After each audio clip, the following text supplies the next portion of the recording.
Wildman Wes here for the National Wrestling Clippings Alliance, and today being July 4th, I thought I would put a little video together, this video together to talk about Dave's promotion and the accident 35 years ago today. The Wild Man, Adrian Donis, and Pat Kelly all lost their lives on Lewisport, Newfoundland on tour. An unfortunate accident, an unfortunate chain of events that led to this tragedy. And we now know that the accident that took the lives changed so many people's lives and changed so many people's love of wrestling, even, I could say. You know, as we read in the second edition of Drawing Heat, I put some notes here. In the second edition of Drawing Heat, you know, we know that Dave was thrown through the windshield, unfortunately. He was in the driving passenger side, and he was killed immediately, hitting on some boulders. Pat was also deceased at the scene as he and Adrian were in the back of the van, and they were thrown clear during the accident out of the side door of the van. Even though Adrian, of course, was still alive at the time of the rescue effort, he did unfortunately pass on the way to the hospital. Nothing untoward was ascertained to be the cause of this accident other than human error. And I know stories and rumors have gone around over the years, but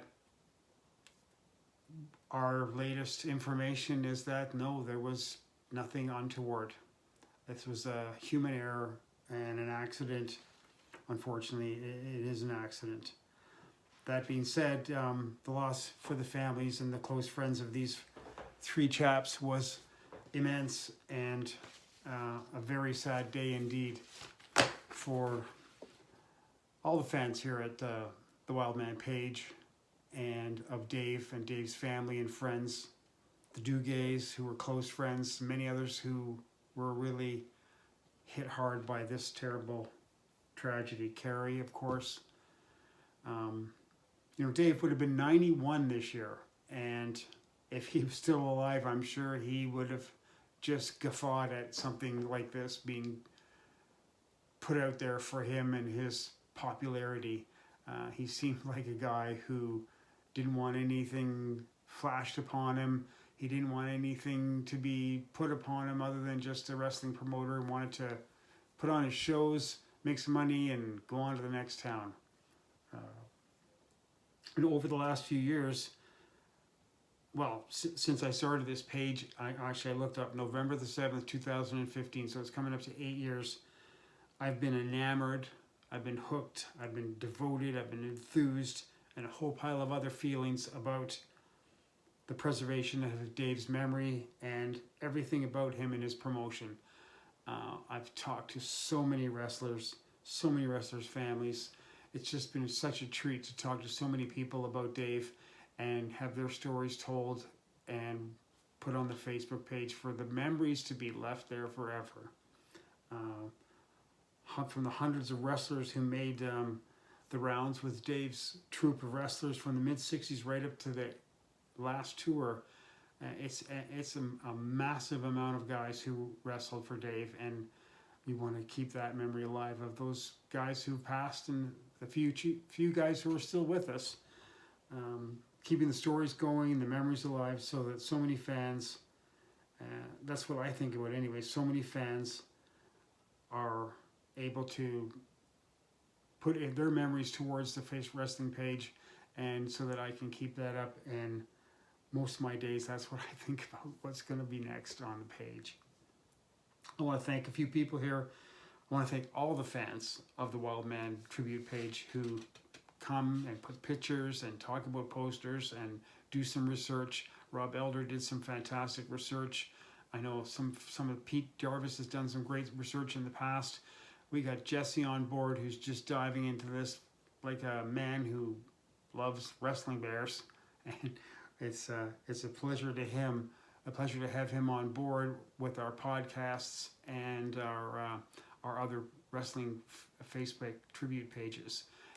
Jesse and I have been together now doing podcasts for 2 years, and I've seen a big difference in his outlook on the history of professional wrestling over that time period, and I'm happy and glad for him to be my friend and him to be carrying on the tradition. Hopefully he can take it on still when I go. I want to talk about Andy the Taxman and his Grappling with Canada podcast, because he's done a 2-part series on this day 35 years ago, and he also was nice enough to have me come on to his podcast and talk about the Wildman and his life and his promotion. So there's 2 episodes on Grappling with Canada. I would really like you people to go there, check them out. I didn't know this. You can download Spotify for free, and his podcasts are available on Spotify, just Grappling with Canada. Hopefully our podcasts are going to be on Spotify soon, and maybe Apple Music also, or Apple or whatever it is. We're hoping to branch out there also. And I want to thank the memory of Terry Dart, who started this inadvertently. He didn't know it, but he started this page decades ago when we became friends, and he taught me about the Wildman and his memories of the Wildman, which unfortunately are pretty much lost forever. And sometimes it seems like we repeat some stuff on the page, but we're keeping the memory alive, and that's the most important thing, I think, keeping the memory alive. I want to thank all the people who've chimed in over the years. I want to thank the wrestlers' families, all the people who worked with Dave, who have great stories and memories about the Bear or different guys on the circuit, especially with the people's memories about the Sheik.